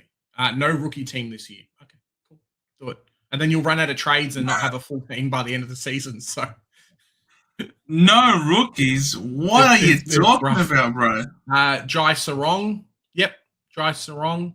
Looks really good. I think these type of players come into teams to do well, but Carlton spent so much to get Harry Dean into the team that I think they're going to play him as soon as they can. Similar to the one that they've spent all their trade picks and to get capital for next year in as well. He'll play from round 1. So they're a very... Oh, Whitlock won't play. Don't touch him. He won't? No. Bro, why the hell did you trade your future first for him then? Because we got Doveston this year, so it doesn't really matter, does it? You didn't know you were going to have Doveston. These players take a little bit to develop, yeah? So it's just kind of how it goes. You could pick Ty Gallop. He'll play. You got enough money for Ty Gallop? Yeah. No, I don't have enough money for Ty Gallop. Okay. Sid Draper's cheap. Can you just throw Sid Draper to the forward line? I have Sid Draper in my... I have Sid Draper. Chuck him to the forward line and then grab a cheap midfielder. There's 110K midfielders that will play. Plenty of targets. There are plenty of fish in the sea, as they say. I'm just reading through these names, and none of them are really screaming out to me as. Obviously, it's still very early in the preseason. I mean, Smiley's good, but the guy is just injured. I'll just make him. There you go. Oliver stinks. Going Jai Sarong.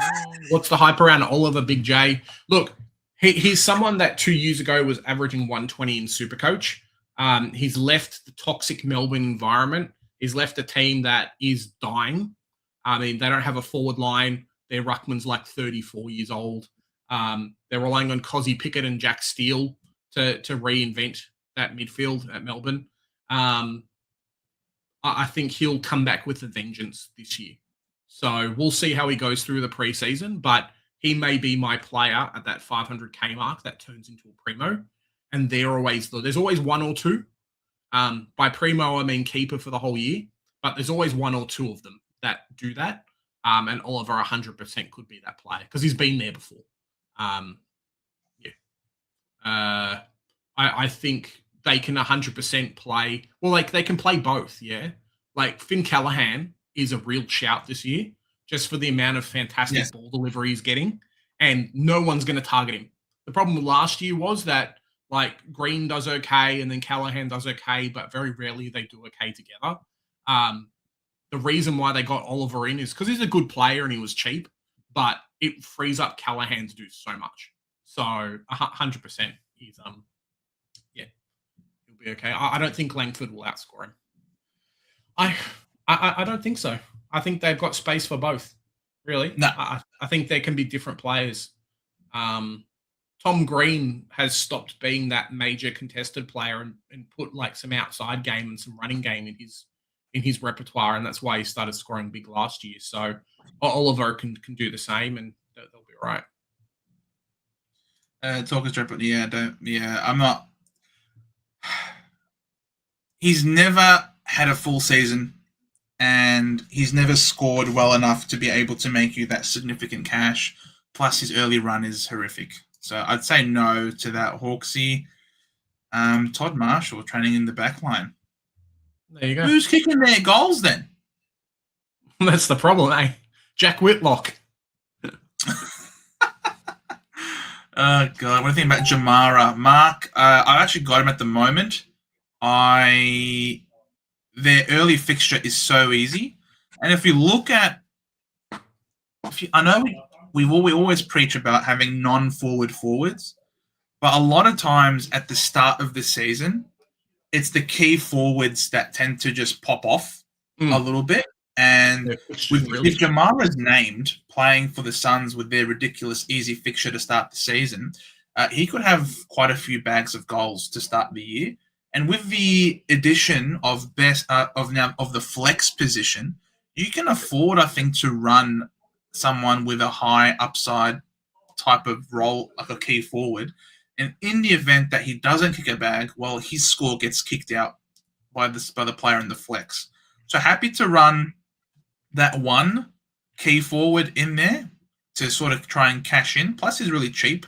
So it's not like he has to kick a bag of goals every week to make his money. So that's why I'm thinking Jamara could be worth the punt if he plays, of course. If he's not playing, then get him out of here. But if he's playing, he should really be cashing in on their fixture. Let's have a look at their fixture. If people aren't aware, let's load up the Gold Coast Suns fixture. It's very, very good. And going back to price for performance, right? He's just over 200k. That only puts him at like a 30. So if scores more than a 30 in a game a few times, he's probably valued. Let's say Jamara is probably valued at 350k, maybe a little bit more. Good for 60s at least. So if he's fitting up and about, it's not like he got super fat. He just went to a team and then changed things up. So I think he'll end up pushing them towards finals even further. Yeah. So the Cats, obviously, opening round doesn't count. Then he's got the Eagles should face. He's got Richmond struggle, Melbourne. They're probably struggling as well this year. Sydney don't really have key defenders either. The Bombers over there. Yeah, that's a wrap. Then you've got the Hawks. Yep, that can be tough, but you're getting to round 7. When do they play Bulldogs next? That's going to be a good game. Yeah, it'll be interesting when they play the Bulldogs, but you just have to hold him until you get to round 7. If he starts, get him to round 7, and then you can fob him off. Pretty much is the gist. Suns run is insane. Yes. Yep. Is Harry Dean an interceptor? He's more of a accountable defender, but he has certainly got capacity to intercept marks. So he is going to be the number 2 defender possibly the third interceptor. I'm not entirely sure how Carlton are going to set up this year with Newman back in the side. If they start him, obviously with Silvani gone, so there's a little bit of movement at the Blues. One to look at, but he's ready. He's ready to go right away. That's why I'm happy to. Yeah, it's an elevated price point of 193, but I think it's worth starting. Shawnsky. G'day, Shawnsky. Good to see you back. Good to have you back with us. Joe, is Merritt a target at all? Look, Merritt is he's absolutely flying. There's merit in the pick. Like he's absolutely flying in the preseason. He's doing everything and beyond. He's still upholding massive high standards. And he's been the ultimate professional that we all knew that he was going to be, hence why we held firm and did not trade him away. So he is playing really well, and I would not be surprised if he starts off incredibly well either. The only thing with Merritt is he tends to be someone that you don't start. He tends to be someone that you trade in because you can always get him for cheaper. Is he going to get tagged by you? Is he going to struggle against you in round one? Obviously, with the fiasco that it was. Port over there could get a tag. Could cop a Drew tag. North, they always seem to tag him as well. The Dogs, they're a black hole. They always suck up all the points in the midfield. Probably the first positive matchup for him is in round 5. Happy to wait for Merritt to drop a little bit in price before bringing him in if you want to, I think, in my opinion. Looks another 12 to 18 months off, fair enough. I don't think there's no pressure for Matt Whitlock to play. He's still got to put on a decent amount of size. I think he was getting pushed around at training when I went there last week. But developing, I guess, is the right words. And I think he'll be the trade-in when Aiden Core probably retires after next year or after this year. Whitlock could come in and just take the spot. So we'll see how we go. I don't think Tygar will play with Allen in. Yeah, Allen's a really big in. I think a lot of people have forgotten how good of a player he was. It's ridiculous. It's disgusting. Where's Roby, Joe? Just drop Bergman to Kitty Coleman.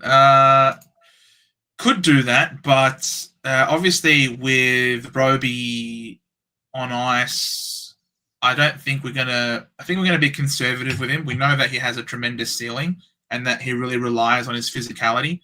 So I think we're going to be I think we should be conservative with him. We don't want to rush him into anything. I could drop Lawler to him. I do like Bergman. I can see Bergman going 100, around 100, playing midfield for Port Adelaide. So I'm pretty comfortable with having Bergman.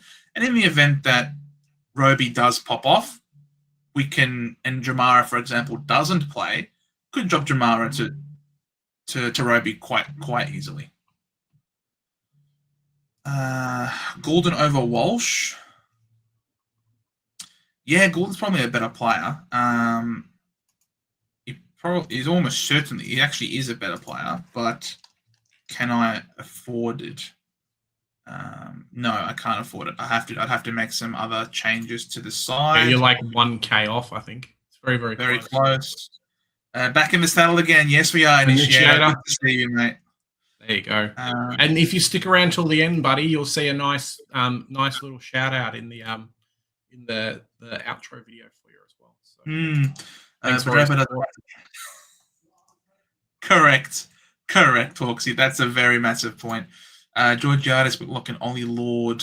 I liked Ollie Lord around. Yeah, Ollie Lord's actually a good player. I do rate him. What about Bolter? Yeah, nah. Sorry, Initiator. Buderick in the back line again for the Dogs. Yeah, it's an interesting shout. One to keep an eye on. Actually, I'll put him on the watch list. Good call.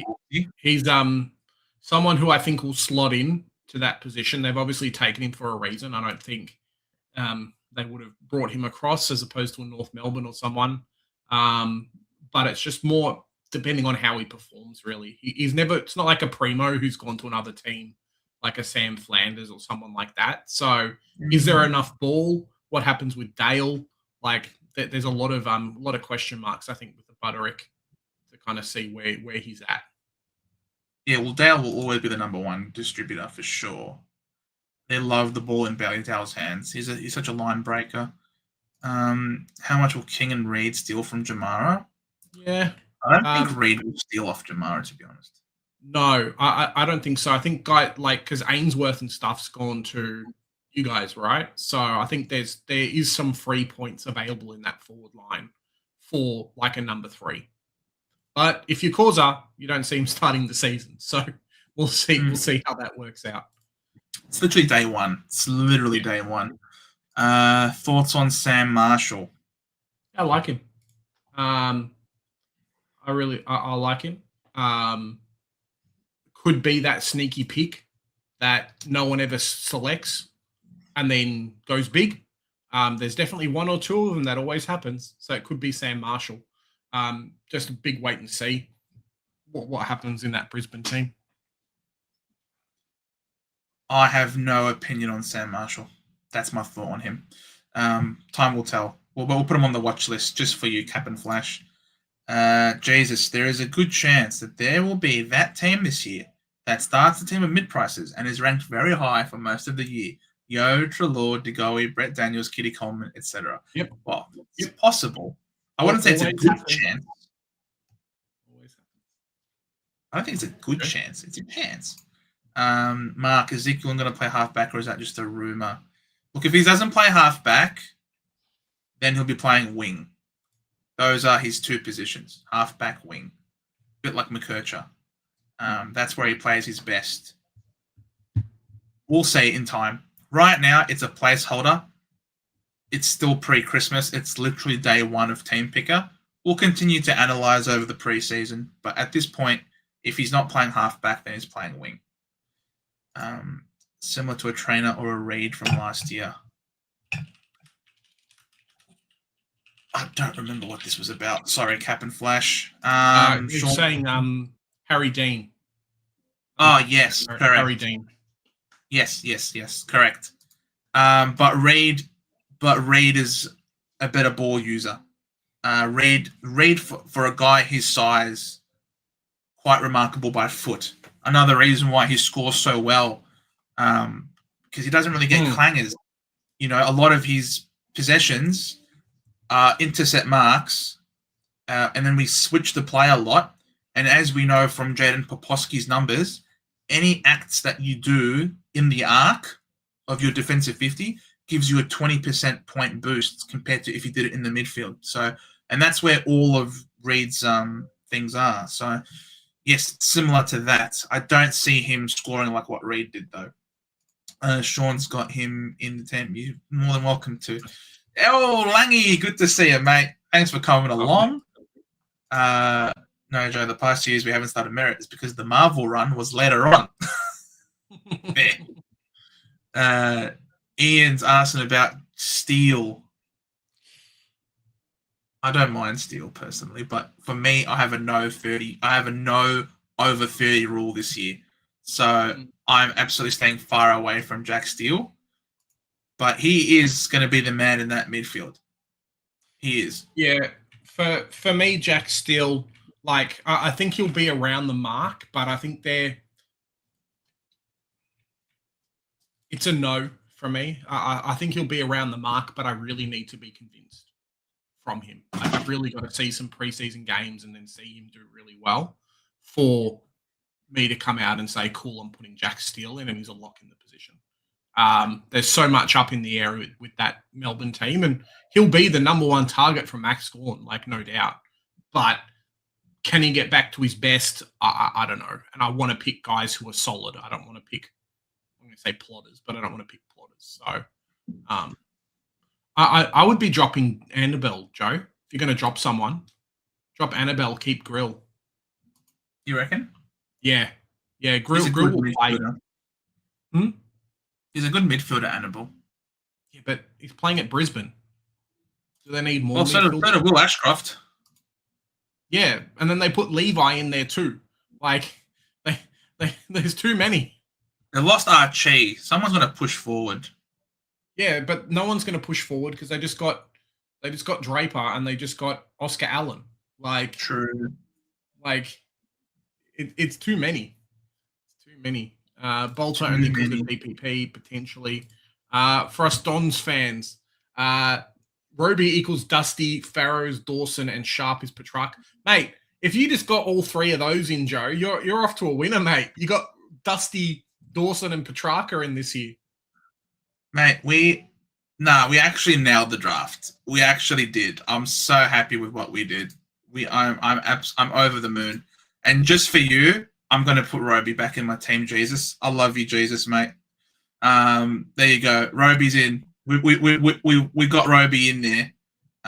Yeah, it'll be a good trio for us in the future as long as we can develop them right. That's always been a problem for us. Yeah. We struggle with developing players, so fingers crossed. And not being injured, exactly. Sam Marshall could slot right into that Starcevic role. He could. And then that would give him DPP. Something to assess. I don't think Harvey Langford will actually get the mid-time we think. I went Bruin instead. He's 100k cheaper. Why don't you think Langford gets the midfield mix? I got a mate at work who is a good diehard Melbourne supporter, and he's really big into Langford. He reckons Langford should absolutely get a big bump in CBAs as a result of what's happened there. And I can see it too. I reckon Langford should get a bump. How many CBAs did he have last year? Let's have a look. Melbourne.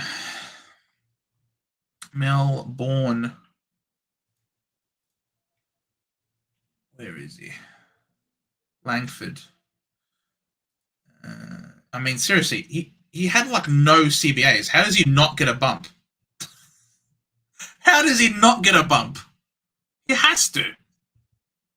Kid's been out there starving for opportunity, the poor kid. Starving for opportunity. New coach, new system. The old guard is gone. Petrarca gone. Oliver gone. They've still got Gawn. He's not gone, but he is gone, if you know what I mean. I think Langford is great too, but I don't know if he'll get as big a bump as we'd like. Yeah, and that's my issue. Like, I think you'll end up either upgrading him or taking him out of your team completely before the season starts. Like, that's my prediction. I think. Well, only time will tell, I suppose. We'll keep tracking it over the preseason. As long as he has a full preseason, continues to train in the midfield. Yo, Mark! How you doing, Mark? What is this, 3 months to go? Get in the bin. I know, right? Get in the bin. Louis against Collingwood. Louis did. Yeah, so taking early buys into consideration, I think personally for myself,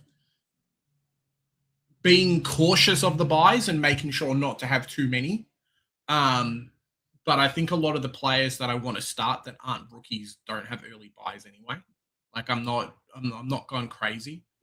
There's a couple of St Kilda players, maybe one or two GWSs, but there's not a huge amount.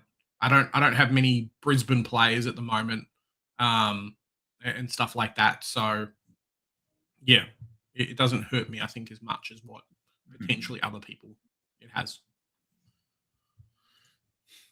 I haven't quite looked at the early buys, but we'll certainly will. I certainly will, Poet.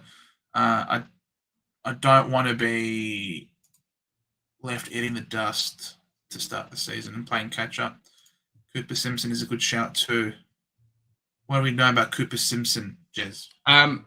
Plays for Freo, was playing half back, I think, towards the end with a couple of games he did come in.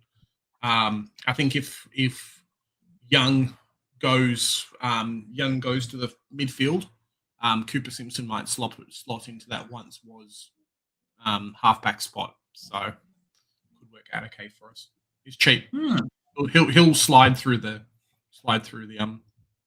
gaps, I think.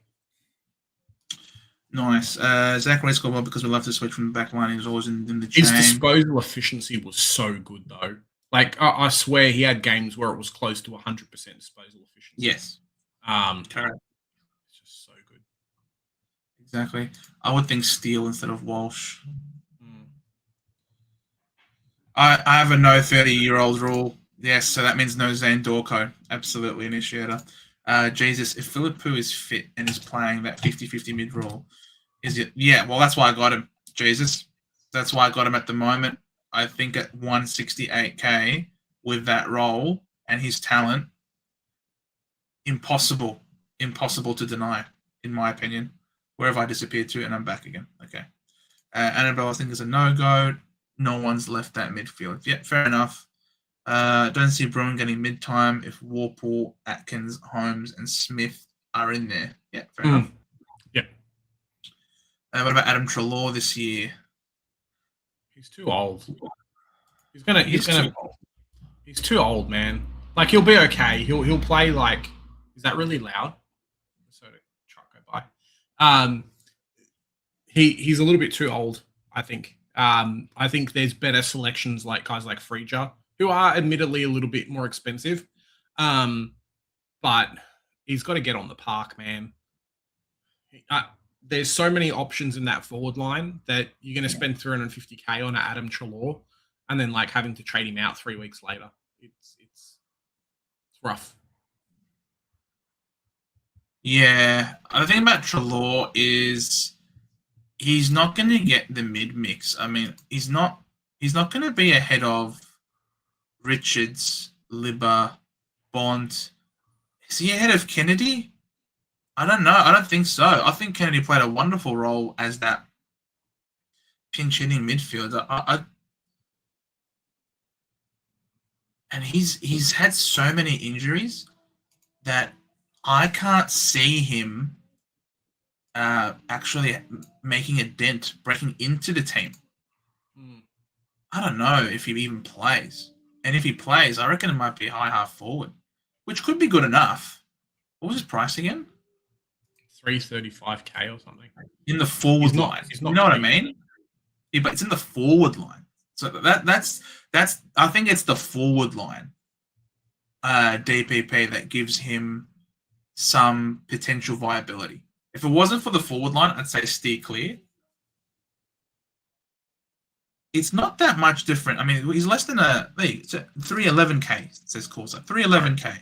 So he is less than 100k above Jamara, a key forward. Less than 100k. Who has a couple years back-to-back 100 plus. It's certainly worth it. I'm obviously not going there because of my own rule. I'm not ruling him out, but I need to be convinced. I've changed my mind. Yeah. Don't just automatically rule him out. Just consider it. Which ruckman will improve most with the new rules? The little Bambies. The Bambies who have to run and jump and can't hold their own in the ruck. What would that be? That would be nobody.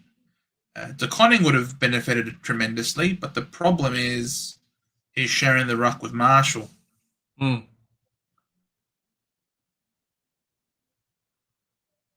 Sam Draper could have had a shout, but I think he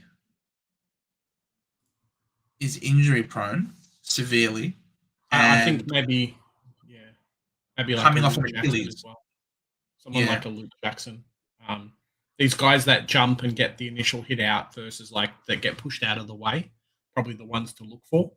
But just going to see how the rules play out over the next few months, I think, before we make those decisions.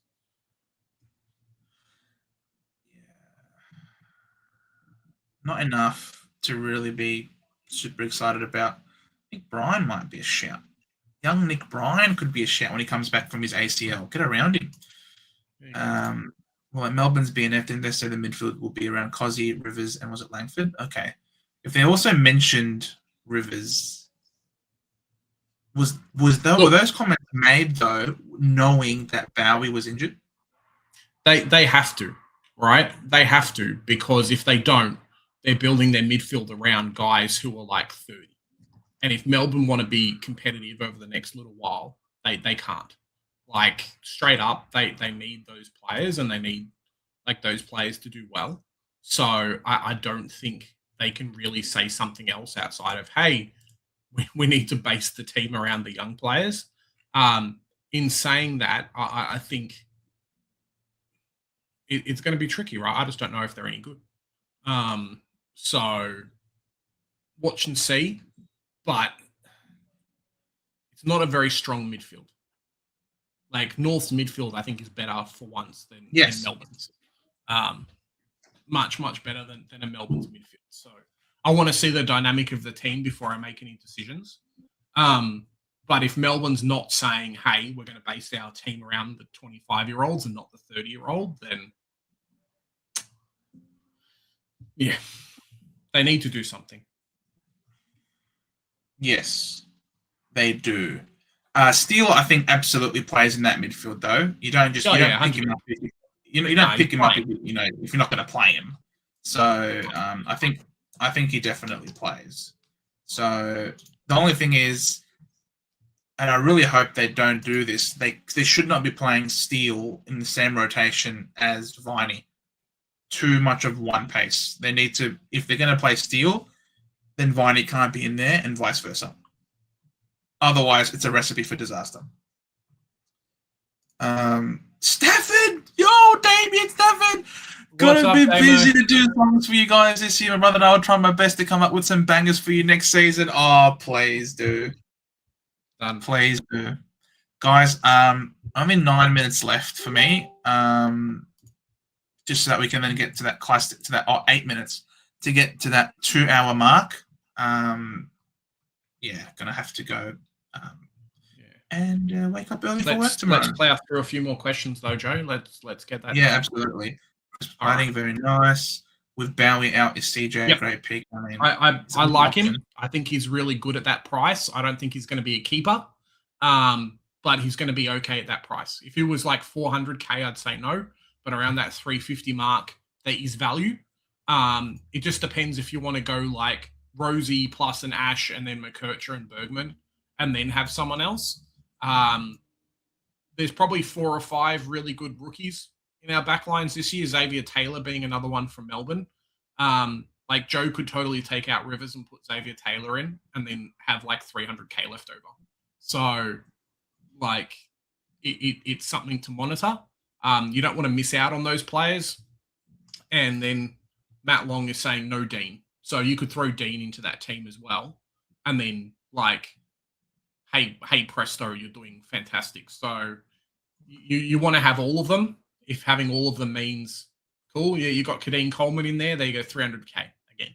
So it's an interesting situation, I think. No Bont or Zeret. Joe probably upgrade into them, maybe not start them in their team. Yeah. Coming to Melbourne for Anzac Day, Mark. There you go. Woo! We'll have to tee something up, mate, for sure. Jack saying, stay away from playing over 600K for players this year. But if there's one mid, I would rather pick it's Butters or my boy McCluggage. Yeah. I think Butters is probably the lock just due to fixture at that price. But outside of that, you can probably stay away from anyone else. Maybe a Nick Dacos, I think, will just be good. He's not overly expensive.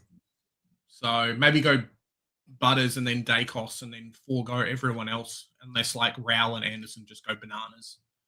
Finn Callahan's also 605K. DGJ over Trelaw. There you go. It's just I might see if I can get Jesse from True Footy on to talk about the SSP signings. But looking at some of his stuff from Footy in the Flat, and speaking with Dylan Alexander, who's obviously does stuff with him too, they may just play VFL or waffle. They may not be part of the super developing team. I mean, Finn McRae's not pushing a spot at the moment. I don't know if you people have got him in. Dev Rob, potentially. But they might just be there to bolster their reserves team and actually help them out, because similar to North Melbourne, if you don't have a strong reserves team, the players really struggle to develop. which obviously slows down everything else. So just something to watch out for there. Chalor playing forward. There you go. Willem Dorsma a lock. If he lines up at half back, Sheezel potentially. Definitely one to watch. Flash is saying English will improve the most, Joe. There you go. Yeah, he's up there. I had English instead of Sweet before I made that move, just to see what I could do, what I could finagle to open something up here. Dersman's 200k, isn't he? Yeah, 203. It's expensive. Yeah, Dersman's a lot of dollars, man. Reeves could be a shout. I don't even know if he plays, to be honest. He's re-signed, but I think Meek is still number one. Depending on Meek and changes. There you go. Yeah, there you go. Going to start Burks. How you doing, Burks? I'm going to start Conway over Sweet, but we'll find out for round 0. Blackiston's looking training. Yes. Smiley's still Sims is injured. Thoughts on Fraser? I think he might be the shout in our forward lines that we all have to pick up sometime through the season. A lot of people had him as a cheapo guy scoring points in our midfield last year. Midfield or the defense. I think defense last year. And did really well. And I think he might push out some more players and kind of cement that midfield as his. They really like him. And he can kick goals. So you might go Sheezel, Flanders, Fraser as your first 3, depending on how stuff goes. It just depends on early buys, really. Yeah, Flanders, lock in that forward line straight away. Bont drops to 600. The magic number's quite high as well, so he might drop even more, 570k. Bad buy. There you go. The goalie's fit. We'll see.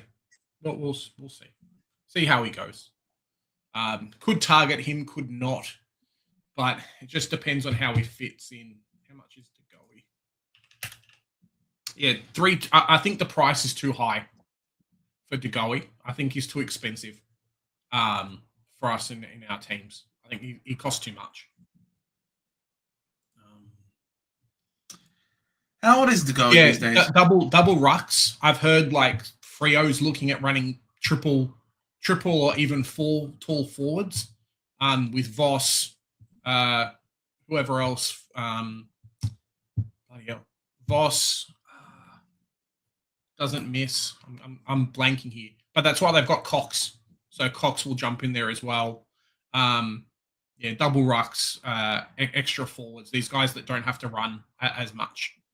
Brent Daniels looks very good, according to Big Corey. I don't know if he's still watching or not. He does. He loves him a lot, though. He always loves Corey's love child. He is. Yeah, he's Corey's love child, so we'll see how that goes. We'll see. It's pretty funny. He always brings him up. He brought him up all year last year. If you had to pick one, Joe, Fraser or Pickett? Pickett. All right, cool. I'll go Fraser. I think Fraser's got the highest ceiling, and the Dogs midfield did well with him in their team. So maybe he'll go to another level. I think Fraser has more points to share around in his team, whereas Pickett has less stars. Will play, I think, more on ball than what Fraser will, and that's why I reckon Pickett gets a bigger slice of the pie. Okay, fair enough. Going to be back each Monday potentially. We'll see. We'll see how it goes over the preseason. I mean, it's the first week here. We'll definitely do another stream or 2 before Christmas, hopefully, and then into New Year's and stuff like that. So, but Mark, the content's coming out, guys. If you haven't already, check out my team review. At least the first one, I give a little bit of initial thoughts and stuff like that into what I'm thinking in terms of Supercoach. And then should be good. Cox will be waffle. Okay, we'll see how we go. Slam Talk Sports. How you going, mate? Slam, good to see you, mate. Good. If you haven't subbed to Slam, he's a good Essendon man, but he doesn't just do Essendon content. He does general footy content. He knows his shit. Excuse my French. Absolute legend. Love you, Slam. You're a legend. Thank you very much for jumping on, mate. Love to have you on as a guest at some point during the season. De Goey's 29, should be in his prime, yeah, but he keeps being injured. To go, he's 29. I can fit him in then. There you go, Joe. Lock him in. Pickett training full-time mid, Joe. One to track them. And how good is North women? Bro, North's women, that's it. They're too good. Joe chucked him in. There you go. Yeah, North women, too good. Went and watched the North's women's grand final a couple of weeks ago. Obviously, we won. So, yeah, good times, I guess. Are we expecting a team review video from yourself, Joe, just as we finish up?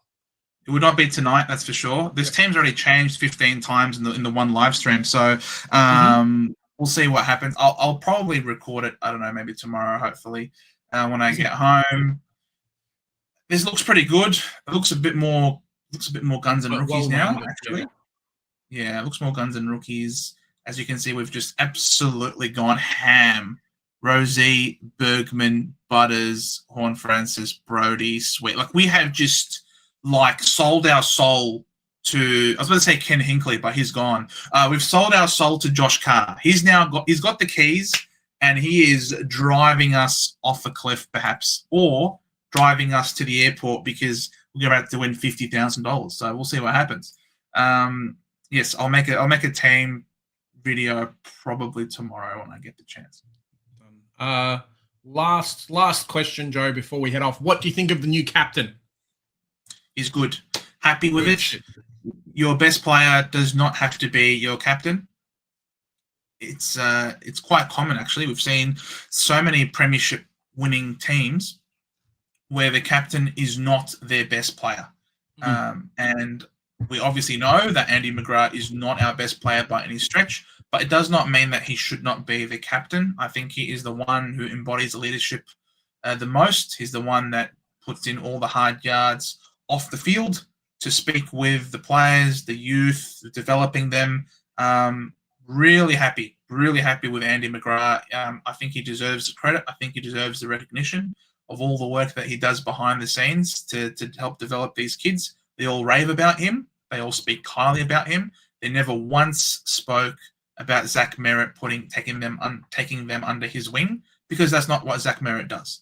He's a lead by example, whereas McGrath is a teacher. He is a mentor, and I think he is the perfect captain for where we are at the moment. As Slam says, Nick Maxwell captained the flag, and no one will say that Nick Maxwell was the best player for that Collingwood team. You can ask, you can ask Mick Malthouse himself, and he'll probably say that Nick Maxwell wasn't even the top 10 best players in that team, and he was the captain then. So very happy with the pick, and I do not think that he will be a pick. I don't see him playing midfield. I think we've drafted some more midfielders. Darcy Parish seems to be fit. I think he's going to stay in that back line. Nice. All righty, guys. And that's that. Here we go. God. There we go. All right, guys. We'll catch you in the next one. Have a great day. Spam us on Twitter, Facebook. We don't have an Instagram yet, but potentially I'm in George's Discord, so feel free to have and say hello. And we'll catch you in the next one. More videos and streams coming out definitely between now and Christmas. Stay tuned for a few videos. If there's anything you guys want to see, let me know. Happy to go some deep dives into different players who I'm looking out for, that kind of stuff. Thanks for joining us for the first stream of the season. We'll see you in the next one.